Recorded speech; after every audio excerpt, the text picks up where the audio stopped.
আল্লাহ পাক রব্বুল আলামিন বললেন, ইন্না বাদাজ যন্নি ইসমু ওয়া লা তাজাসসু।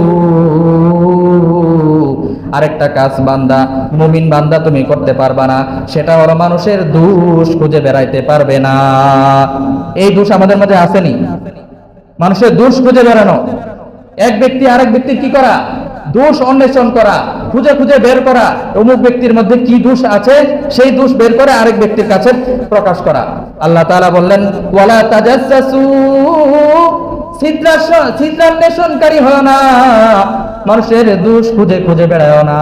ওয়ালা ইয়াগতাব বাদুকুম বাদ, এবং একে অপরের গীবত শিকায়াত করো না। বড় ভয়ঙ্কর এই গীবতের শাস্তি। আল্লাহ তাআলা কালামুল্লাহর মধ্যে বলেন, আইয়ুহিব্বু আহাদুকুম আন ইয়াকুলা লাহমা আখিহি মাইতান ফাকারিহতুমু। তোমাদের মধ্যে কেউ কি এমন ব্যক্তি রয়েছে, তার একজন ভাই ইন্তেকাল করেছে, মৃত্যুবরণ করেছে, সেই মৃত ভাইয়ের কবরস্থ না করে, তাকে দাফন না করে, সেই মৃত ব্যক্তির লাশকে তুমি কেটে কেটে রান্না করে খাবে বা কাঁচায় চাবায় চাবায় খাবে, এমন কোন ব্যক্তি তোমাদের মাঝে আছোনি?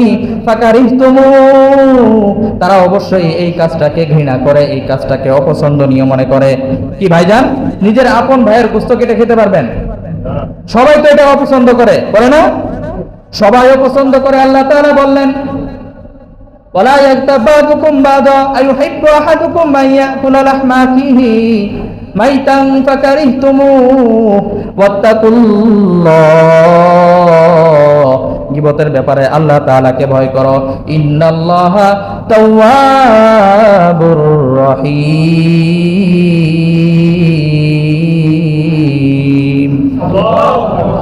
আল্লাহ পাক রব্বুল আলামিন অনেক দয়াশীল, অনেক মায়াশীল। আল্লাহ তাআলা তওবাকে কবুল করেন।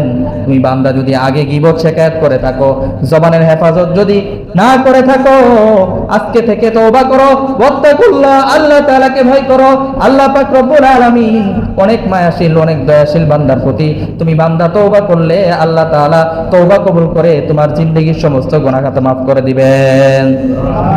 সুবহানাল্লাহ। তো আসতে বললেন। জিন্দেগিতে কত গীবত শিকায়াত করেছি তার কোনো হিসাব নাই, কত অন্যের দোষ চর্চা করেছি তার কোনো হিসাব নাই। আজকে যদি খাঁটি দিলে তওবা করতে পারেন, আর গীবতের ব্যাপারে যদি আল্লাহকে ভয় করতে পারেন, তাহলে ইতিপূর্বের সমস্ত গীবতের গুনাহ আল্লাহ তাআলা মাফ করে দিবেন। চিল্লায় বলেন না সুবহানাল্লাহ।